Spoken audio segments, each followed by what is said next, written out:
जय हिंद प्री my dear student. देखिए इसी चैप्टर का प्रकाश का परावर्तन और अपवर्तन का नेक्स्ट टॉपिक हम लोग शुरुआत करने जा रहे हैं। तो इसी टॉपिक को हम लोग इसी चैप्टर के टॉपिक को आगे हम लोग पढ़ेंगे।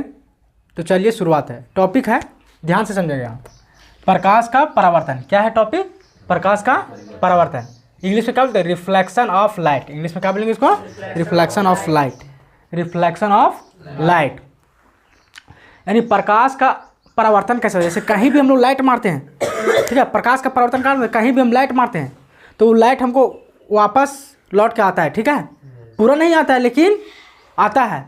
और तभी वस्तु जब वो रिफ्लेक्ट करेगा तभी कोई वस्तु को हम लोग अच्छा से सुव्यवस्थित ढंग से देख पाते हैं। समझा? तो ये कब होगा? जब परावर्तन होगा तब। परावर्तन नहीं होगा तो लाइट हम लोग को दिखाई नहीं देगा। कभी तुम लोग देखना आकाश में मारना, ऊपर में मारना टॉर्च या लाइट, तो उस तरह मारेगा तो तुमको पता नहीं चलेगा लाइट हमको जल रहा है नहीं जल रहा है। लेकिन जब छोटा छोटा उसमें पार्टिकल एटमॉस्फेयर में जब दिखा देता है अरे बहुत सारा उड़ रहा है, नहीं, कहीं ना कहीं वो रिफ्लेक्ट कर रहा है। लाइट क्या कर रहा है? वो टकरा रहा है। क्या हो रहा है? अभी देखो जैसे यहाँ लाइट जल रहा है तो ये लाइट टकरा रहा है तभी ये पूरा फैल रहा है। टकराएगा लाइट तभी हम लोग को कोई भी वस्तु साफ साफ दिखाई देता है, और नहीं टकराएगा लाइट तो नहीं दिखाई देगा। समझ में आया? उसी प्रकार यहाँ पे तो प्रकाश का परावर्तन में देखो, लाइट जब रिफ्लेक्ट करेगा टकराएगा तब हम लोग को वस्तु को अच्छा से हम लोग देख पाते हैं, और नहीं टकराएगा तो हम लोग वस्तु को नहीं देख पाएंगे। देखो क्या, टकरा कर वापस लौटना, टकराया और उसके बाद वापस लौटेगा तब हम लोग को कोई वस्तु अच्छा से दिखाई देता है। समझा? टकरा कर वापस लौटना। अगला पॉइंट क्या है? कोई भी वस्तु परिवर्तन के कारण ही कोई भी वस्तु परावर्तन, जब तक उस पर परावर्तन नहीं होगा तब तक कोई वस्तु हम लोग नहीं देख पाएंगे, देख नहीं पाएंगे। समझा? लाइट मारे हैं, लाइट है नहीं है ना, जब तक कोई वस्तु में परावर्तन नहीं होगा हम लोग कोई भी वस्तु को देख नहीं पाएंगे। समझ में आया? नेक्स्ट है, ब्लैक होल में परावर्तन नहीं होता है। ब्लैक होल में परावर्तन नहीं होता है। ब्लैक होल कहाँ पाया था? अंतरिक्ष में। कहाँ पाया है? थोड़ा सा इसके बारे में समझो। ब्लैक होल कहाँ पाया था? अंतरिक्ष में। इसका डेंसिटी बहुत खतरनाक होता है इसका, ठीक है। सबसे ज़्यादा डेंसिटी ब्लैक होल का होता है, ठीक है। इसमें क्या होता है, एक चम्मच मिट्टी हम लोग लेंगे, ये 10 हाथी के बराबर होता है। इसका डेंसिटी इतना अधिक होता है। सबसे ज़्यादा डेंसिटी होता है तो ब्लैक होल का होता है। किसका होता है? ब्लैक होल का। अरे कहाँ दिखाई देता है? अंतरिक्ष में। ये प्रकाश को भी नहीं जाने देता है, लाइट को ये नहीं जाने देता है। कौन नहीं जाने देता? ब्लैक होल में लाइट नहीं जाने देता है, यानी वहाँ परावर्तन नहीं होने देता है। परावर्तन का सबसे अच्छा उदाहरण क्या है? दर्पण। परावर्तन का सबसे अच्छा उदाहरण क्या है? दर्पण। यानी देखो कोई भी, जब देखो हम लोग शीशा देखना, जनरल कहीं दुकान वकान में लगा रहता है, जनरली कोई दुकान में देखना तुम लोग जब, या फिर गाड़ी उड़ी में, तो ये पार से ऊपर दिखा दिया डायरेक्ट, लेकिन उसमें परावर्तन हुआ नहीं हुआ। जब एक तरफ उसको क्या रहेगा? पेंट किया रहेगा। क्या रहेगा? एक तरफ पेंट किया रहेगा और उसके बाद हम लोग देखते हैं तो क्या रहता है उसमें, तो वो क्या होता है? रिफ्लेक्ट होता है। क्या होता है? रिफ्लेक्ट होता है, परावर्तन होता है। तो परावर्तन का सबसे अच्छा उदाहरण क्या है? दर्पण। सबसे अच्छा उदाहरण क्या है? दर्पण। एक छोटा सा पॉइंट है उसके बारे में समझेंगे। दर्पण के निर्माण में ग्लूकोज मिलाया जाता है। क्या मिलाया जाता है? ग्लूकोज। दर्पण के निर्माण में क्या मिलाया जाता है? ग्लूकोज मिलाया जाता है। और दर्पण के पीछे कौन सा पेंट किया था? एजीबिया सिल्वर ब्रोमाइड। क्या लगा था उसमें? एजीबिया सिल्वर ब्रोमाइड उसमें पेंट किया जाता है, ठीक है। क्या पेंट किया जाता है? सिल्वर ब्रोमाइड पेंट किया जाता है। समझ में आ गया यहाँ तक? फिर से रिवाइज करते हैं। प्रकाश का परावर्तन कब हुआ? जब वो वापस लौट के आएगा तब वो प्रकाश का परावर्तन होने लगता है, ठीक है। जब लौट के आएगा, जब इधर से लाइट मारे और जब वो लौट के आएगा तब क्या होगा? प्रकाश का परावर्तन हो गया, ठीक है। तो प्रकाश का परावर्तन कहाँ नहीं होता है? अंतरिक्ष में, ब्लैक होल में नहीं दिखाई देता है, क्योंकि इसका डेंसिटी बहुत ज़्यादा होता है, ठीक है। इसका ब्लैक होल का डेंसिटी बहुत ज़्यादा होता है। दर्पण के हाँ, परावर्तन का सबसे अच्छा उदाहरण क्या है? दर्पण। दर्पण समझता है क्या? शीशा, आईना, मिरर न। दर्पण के निर्माण में क्या मिलता है? ग्लूकोज। क्या मिलाया जाता है? ग्लूकोज। और दर्पण के पीछे, दर्पण किसको बोलते हैं? एक साइड जिसमें पेंट किया हो और दूसरा साइड उसमें पेंट नहीं किया तब ना वो दर्पण कहलाएगा। तो उसका एक साइड पीछे क्या रहेगा? पेंट किया रहेगा। तो पेंट क्या करते हैं? एजीबीआर। क्या कहते हैं? एजीबीआर, सिल्वर ब्रोमाइड से पेंट किया जाता है, ठीक है। यहाँ तक समझ में आ गया? किसी कोई दिक्कत? अब हम लोग नेक्स्ट टॉपिक की ओर बढ़ेंगे। ठीक है, ये जो टॉपिक है प्रकाश के परावर्तन के नियम, ये मोस्ट इम्पोर्टेंट टॉपिक है, बहुत इम्पोर्टेंट है। ठीक है, आगामी एग्जाम आने वाला तुम लोग कंपटीशन फ्यूचर में तैयारी करेगा, बहुत यहाँ से क्वेश्चन न्यूमेरिकल का भी अप्रोच यहाँ रहता है और ऑब्जेक्टिव क्वेश्चन भी बहुत यहाँ से बनता है। ठीक है, इसे ध्यान से समझेगा इस टॉपिक को, समझ रहे ना। और ये तुम लोग के एग्जाम में भी 3 नंबर में पूछेगा, क्या है, प्रकाश के परावर्तन के नियम। ये तुम लोग जब इंटर में जाएगा, इंटर में जब साइंस लेगा, ISC लेगा, तो वहाँ पे भी इस टॉपिक को पूरा डिटेल पढ़ना पड़ता है। और जो कॉन्सेप्ट यहाँ बताएंगे वहाँ थोड़ा सा और खाली डिटेल में पढ़ना है, समझी, इसको ध्यान रखना है। क्या है, प्रकाश के परावर्तन के नियम, laws of reflection of light, laws of reflection of light, इसका कुछ लॉ है, नियम है, उसी के बारे में हम लोग को समझना है।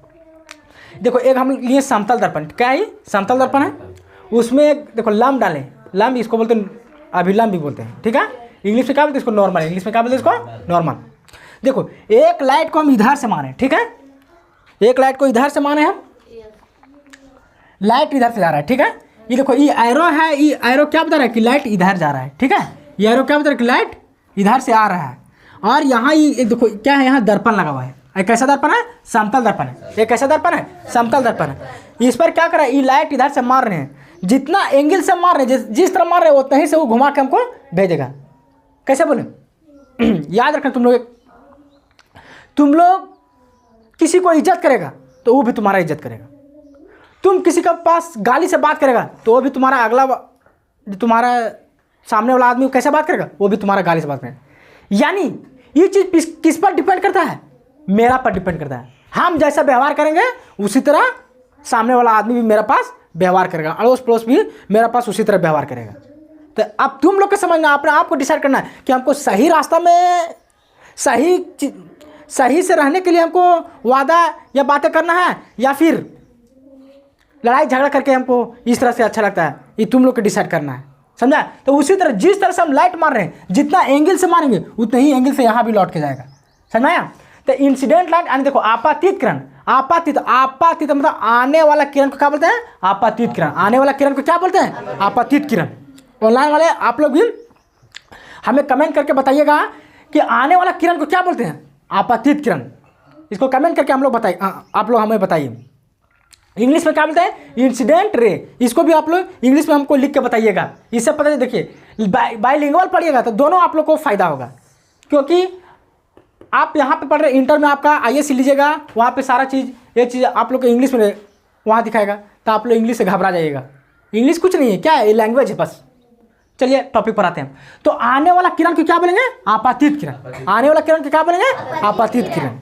और देखो फिर देखो इस पर, अब यहाँ पर टकराया तो क्या करेगा, ये लौटा के तुरंत भेज, क्योंकि ये जाने नहीं दे रहा इधर, ये क्या करेगा, कोई आ रहा है यहाँ हम रोक ले हैं, तो इसे कहीं पानी, बाल्टी में हम लोग पानी रखे हैं तो उसके अंदर क्या है, वहाँ पे वो रोकने वाला व्यवस्था, वहाँ पेंदिम लगा हुआ है, तो उसको जाने के लिए हम रास्ता नहीं दिए हैं, तो क्या कर, रोक के रखेगा, या तो फिर अपना रोक के रखेगा, या फिर उसको जब कैपेसिटी से बाहर क्या करेगा, वो बाहर निकाल देगा, वो वही किया। तो यहाँ पे देखो यहाँ से आया, यहाँ आया, ये टकराया, इधर तो पास नहीं होने देगा, तो ये टकरा के क्या किया, तो यहाँ भागो, इधर भेज दिया, तो ये कहाँ गया, इधर वापस लौट रहा है। तो वापस लौटने वाला किरण को क्या बोलते हैं, परावर्तित किरण। क्या बोलते हैं उसको, परावर्तित किरण। इंग्लिश में रिफ्लेक्टेड रे, इंग्लिश में क्या बोलेंगे, रिफ्लेक्टेड रे, इंग्लिश में क्या बोलेंगे इसको, रिफ्लेक्टेड रे, इंग्लिश में क्या बोलेंगे इसको, रिफ्लेक्टेड रे। ठीक है, अब देखो कभी भी कोई चीज़ घूम रहा है तो वहाँ क्या होता है, एंगल बनता है, क्या बनता है, एंगल का निर्माण होता है, क्या होता है, एंगल का निर्माण होता है। यानी देखो हम यहाँ हैं, हम घूमे इस तरह,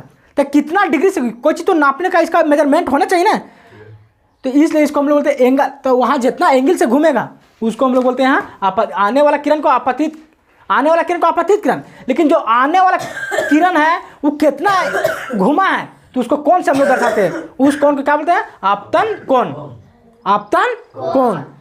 इसको क्या चीज़ डिनोट करते हैं, आई से, क्योंकि इंसिडेंट रे होता है, इसे इसको आई से डिनोट करेंगे। ठीक है, और यहाँ पे जो वापस लौट कर जो यहाँ से यहाँ भी घूम रहा है तो यहाँ भी एंगल का निर्माण कर रहा है, तो इसको क्या बोलते हैं, परावर्तन कोण। क्या बोलेंगे, परावर्तन कोण। इंग्लिश में रिफ्लेक्टेड एंगल, क्या बोलेंगे इसको, रिफ्लेक्टेड एंगल।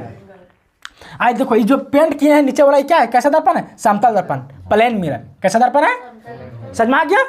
देखो सबसे पहले हम लोग क्या करेंगे, एक एक दर्पण लेना है, समतल दर्पण, उस पर एक आने वाला किरण खींचेंगे और उसको वापस लौटने वाला किरण को दर्शाएंगे। उसके बाद क्या करेंगे, एक अभिलंब डालेंगे। अभिलंब से क्या पता चलता है, देखो कि दोनों को जितना इधर से लौट रहा है, जितना ही इधर से आ रहा है उतना ही इधर भी लौटेगा, ठीक है।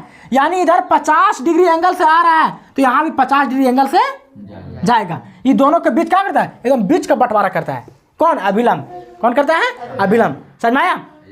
ऑनलाइन वाले आप लोग बताइएगा कि यहाँ पे एंगल, यहाँ से जो इंसिडेंट रे है, इंसिडेंट रे इधर से 50 डिग्री एंगल बना के आ रहा है, तो इधर जब लौटेगा तो कितना डिग्री एंगल बनाएगा, कितना डिग्री एंगल से पास करेगा, आप लोग कमेंट करके हमें बताइएगा। तो क्या कितना बनाएगा, सेम बनाएगा, ठीक है। 50 डिग्री से आ रहा है तो 50 डिग्री से भी इधर लौटेगा, समझा, ध्यान दो। इधर 90 डिग्री से आ रहा है तो 90 डिग्री से भी इधर एंगल बनाएगा। 40 डिग्री से यहाँ आ रहा है तो इधर वापस लौटेगा कितना डिग्री से, 40 डिग्री से। समझ में आ गया। अब यहाँ ध्यान दो, कौन को अभिलंब से नापाया था, कौन को कैसे नापाया था, कहाँ से नापाया था, अभिलंब से। कभी भी एंगल को कहाँ से नापाया था, अभिलंब से। कहाँ से, अभिलंब। इंग्लिश में क्या बोलते हैं इसको, नॉर्मल। इंग्लिश में क्या बोलते हैं इसको, नॉर्मल, ठीक है। आपतन कोण परावर्तन कोण के बराबर होता है। आपतन कोण परावर्तन कोण के बराबर होता है। मतलब यहाँ पे 60 डिग्री का एंगल बना है तो यहाँ पे 60 डिग्री का भी एंगल बनेगा। बस कुछ नहीं किए, जो इसमें हम लोग देखो मेन समझ है यहाँ पे, यहाँ जो जिस स्टूडेंट को ये चीज़ समझ में आएगा बस वही चीज़ को यहाँ लिखे हैं, ठीक है। तो अक्सर ऑब्जेक्टिव क्वेश्चन पूछता है कौन आई बराबर कौन आर हो सकता है, क्योंकि आने वाला कौन 60 डिग्री से बना है तो जाने वाला भी कौन 60 डिग्री से है, क्योंकि कभी भी एंगल को कहाँ से नापा जाता है, अभिलंब से। तो अभिलंब से उतना ही आया है तो यहाँ भी जाएगा उतना ही से जाएगा, ठीक है। समझ में आ गया। नेक्स्ट पॉइंट है आपतित किरण, परावर्तित किरण तथा उसमें डाला गया अभिलंब, तीनों क्या होता है, एक ही तल में। तो तीनों क्या होता है, एक ही तल में। एक ही तल में तो देखो यहीं पे है आपतित किरण, परावर्तित किरण तथा उसमें क्या डाला गया, अभिलंब। तीनों कहाँ एक ही जगह मिल रहा है, नहीं मिल रहा है, एक ही जगह यहाँ मिल रहा है ना। तो देखो जो इसमें था उसी को केवल बस यहाँ समझ के लिखे और इसमें कुछ हम बड़का कोई तामझाम नहीं किए।